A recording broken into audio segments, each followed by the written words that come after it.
কথা বলে নিলাম।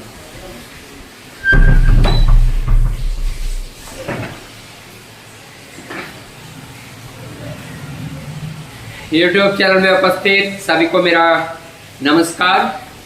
आज का जो विषय है वो कोलाइटिस को लेकर, आईबीएस को लेकर के बात करेंगे। हम लोग देखते हैं कोलाइटिस का पहला ये समझने की कोशिश करेंगे इसका अर्थ क्या होता है।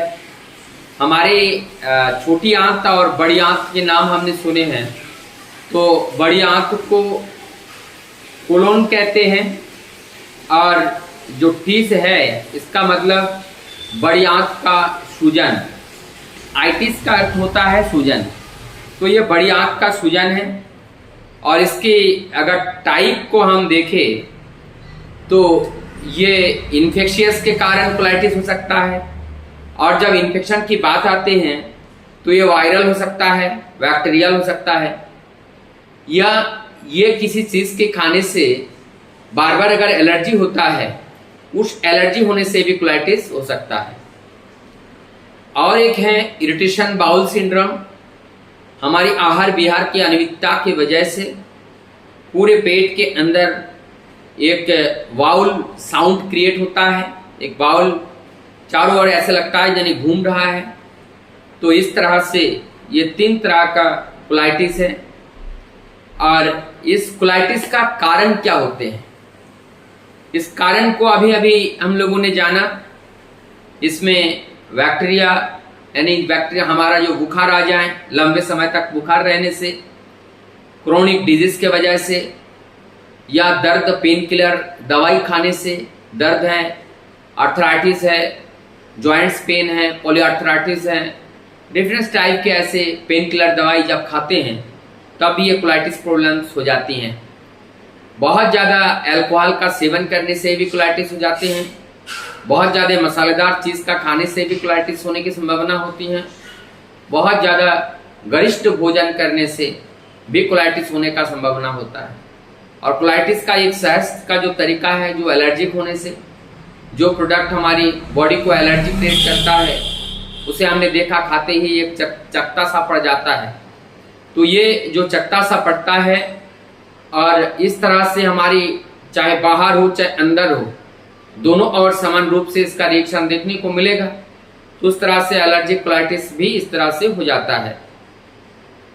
और इस जो एलर्जिक कोलाइटिस है इसमें 2 तरीके का, इस कोलाइटिस के माध्यम से 2 तरीके के बीमारी बनते हैं।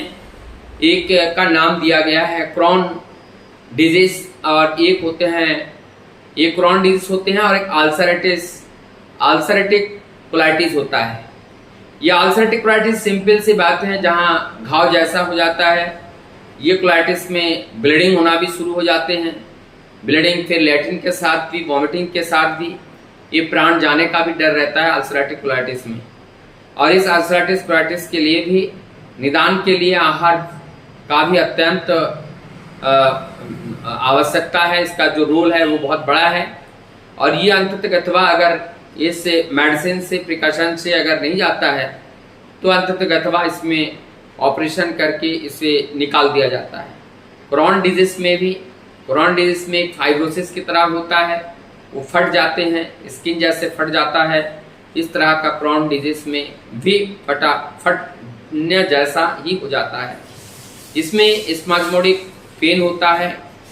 और ये तो सारे जो कोलाइटिस हैं, ये कोलाइटिस के बहुत सारे ये डिजीज, इसमें ये जो डिजीज है उत्पन्न होता है। अब इसमें आते हैं कि ये डिजीज से उत्पन्न हो गया, कोलाइटिस हो गया, बहुत लोग डर जाते हैं कि कोलाइटिस हो गया, आप ठीक कैसे होगा, आईबीएस होगा, ये ठीक कैसे होगा। एलोपैथ में में जो ट्रीटमेंट है 6 महीने, 1 साल, 2 साल तक इसके ट्रीटमेंट दी जाती हैं। और उसके बावजूद भी वो ठीक होगा नहीं होगा इसका कोई उम्मीद भी नहीं होते हैं। साधारणतः मैं मेन फैक्ट बताऊं, ठीक होता क्यों नहीं है। ना होने का सबसे मुख्य कारण ये है कि मैं अपनी हैबिट को चेंज नहीं कर पाते हैं और जिस वजह से ये कोलाइटिस दूर नहीं होता है। नहीं तो कोई और दूसरा कारण नहीं होते हैं कोलाइटिस को ठीक ना होने का। अगर हम इसको सावधानी बरते तो निश्चित रूप से ये कोलाइटिस ठीक होता है। और ये देखा जाता है कि कोलाइटिस के केस में जब हाई एंटीबायोटिक ली जाती है, हीलिंग होने की जगह वो अल्सर प्रॉब्लम्स और बढ़ जाती हैं। और ये कोलाइटिस कैंसर के रेडिएशन में जब रेडिएशन दी जाती है, थेरापी दी जाती है, उस टाइम पे पर भी ये कोलाइटिस होने का डर रहता है और जिससे भी वॉमिटिंग और लैट्रिन में खून आ जाता है। तो आज हमने जाना कि इससे इतने तरीके से ये कोलाइटिस हो सकता है और कोलाइटिस के निदान के लिए हम क्या करें।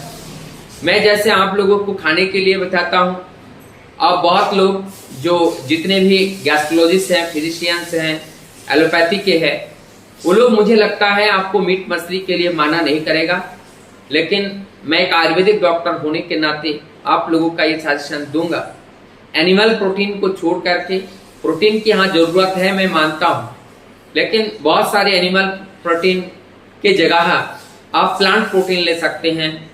जो प्लांट प्रोटीन लेने से आपका एनर्जी भी कम लॉस होगा उसको डाइजेस्ट करने में, और आपको उसको डाइजेस्ट करने में भी इजी होगा।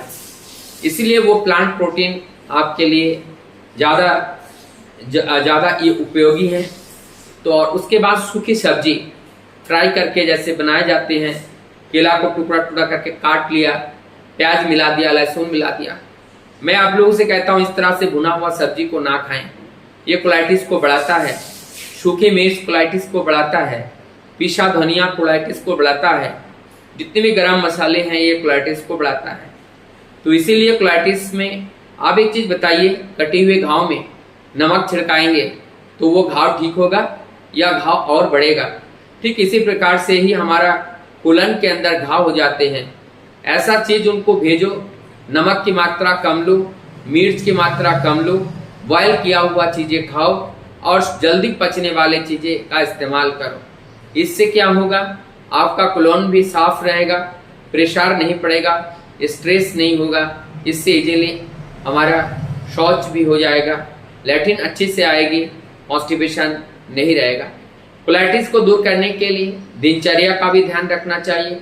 आहार विहार के साथ साथ अपने नियमित रूप से थोड़ा सा योगा भी करना चाहिए, वॉकिंग करना चाहिए, टाइम से खाना चाहिए, ऑयली ना हो, स्पाइसी ना हो और बहुत ज़्यादा सूखा भोजन ना करें। इस चीज़ को अगर नहीं करते हैं तो इसको हम बहुत हद तक ठीक कर पाते हैं। और इसी को निदान दूर करने के लिए कॉमन जो योगा है, अनुलोम विलोम तो करना ही है, ये कॉमन योगा है। और उसके साथ साथ हमें अनुलोम विलोम के साथ साथ थोड़ा सा कपालभाति हम इसे कर सकते हैं। और उसके बाद वॉकिंग करना अत्यंत मस्ट है, वॉकिंग हम करेंगे और समय से शुद्ध पेयजल का इस्तेमाल हम करेंगे और टाइम से खाना खाएं। कोशिश ये करें जिन लोगों का कोलाइटिस है कम से कम जो 3 टाइम एक दिन में 2 बार भोजन करें ज़्यादा से ज़्यादा, और नाश्ता करें। और सुबह के नाश्ता में थोड़ा सा लाइटली जो सलाद वगैरह है उसका इस्तेमाल करें। दोपहर में भोजन थोड़ा सा ठीक ठाक करें और शाम का भोजन एकदम लाइट करें। इस तरह से अगर हम चलते हैं, हमारी नींद की डाइट, हमारा आहार सही तरीके से लेते हैं, सोना, हमारा काम करने का जो शैली है उसको अगर हम चेंज करते हैं, नियमित रूप से हम वॉकिंग करते हैं, नियमित रूप से जो कुछ मेडिसिन चाहे आयुर्वेद हो, एलोपैथ हो, होम्योपैथ हो, जिस किसी भी पैथी का हो, वो जैसे बताया गया वैसे लेने के साथ साथ इस नियम को, योग को अगर ठीक से करते हैं तो कोलाइटिस ऐसा असाध्य रोग नहीं है, ये व्याप हो सकता है और हम कोलाइटिस से निजात पा सकते हैं। अगर कोई आप कहेंगे कि भाई आयुर्वेद में क्या क्या चीज़ हम ले सकते हैं कोलाइटिस को दूर करने के लिए, दीपानाशक आता है जो हमारी अग्नि को दीप्त करते हैं, जिसमें अभिपत्यकार चूर्ण, लवण भास्कर चूर्ण, लेकिन लवण भास्कर चूर्ण को इसलिए थोड़ा सा माना करते हैं, उसमें नमक होते हैं और उस नमक से थोड़ा वो आल्सर पे लगने से जलन भी हो सकती है, इसलिए अभिपत्यकार चूर्ण यहाँ पे ज़्यादा अच्छा है। अभिपत्यकार चूर्ण का इस्तेमाल करें, दीपानाशक का इस्तेमाल करें और सूप बनाकर सूप का इस्तेमाल भी हम कर सकते हैं। और इस तरह से ये जो आयुर्वेद में भी एंटी एसिड की तरह एसिड को कम करने के लिए जो मेडिसिन है वो भी टोनासिड नाम से भी आता है और अनेक नाम से भी आते हैं और उसका इस्तेमाल करें। मैंने तो आयुर्वेद में अधिकतर चाहे एंटासिड हो, चाहे जाइम हो, और चाहे अच्छा लीवर को स्ट्रॉन्ग करने के लिए लीवर का कोई प्रिपरेशन हम ले सकते हैं, लिव 52 ले सकते हैं, हेपेनो ले सकते हैं, और लीवर के सैकड़ों प्रिपरेशन आते हैं अच्छे कंपनी का देख करके हम लीवर सिरप को कंटिन्यू कर सकते हैं। और एक एंटासिड आयुर्वेद का ही इसको ले सकते हैं, एक चूर्ण हम उसको एक चूर्ण को ले सकते हैं, और आहार विहार को मेंटेन करके यदि हम चलते रहें निश्चित रूप से हम कोलाइटिस को मात दे सकते हैं। और इस कोलाइटिस के साथ साथ जो IBS है, IBS भी समाप्त हो जाएगी। तो मुझे लगता है कोलाइटिस और IBS इस दोनों बीमारी को दूर करने के लिए जो मटेरियल की ज़रूरत है और जो बातें जानकारी रखने की ज़रूरत है वो मैंने बताने का प्रयास किया। हाँ, एक बात मुझे याद आ रही है, चाय का भी वर्जित करेंगे, कॉफ़ी का भी वर्जित करेंगे, ऐसे भी जो गर्म पानीय द्रव्य है उसका भी थोड़ा सा उसका भी वर्जित करेंगे, क्योंकि अल्सर में इस तरीके से लेने से इसमें नुकसान हो सकता है। मैं डॉक्टर दीपंकर मंडल आप सबके मंगल प्रार्थना करते हुए इसी आशा के साथ कि निरंतर जैसे आप सहयोग कर रहे हैं सब्सक्राइब के माध्यम से आप सहयोग करते रहेंगे। पुनः आप सबका मेरा नमस्कार।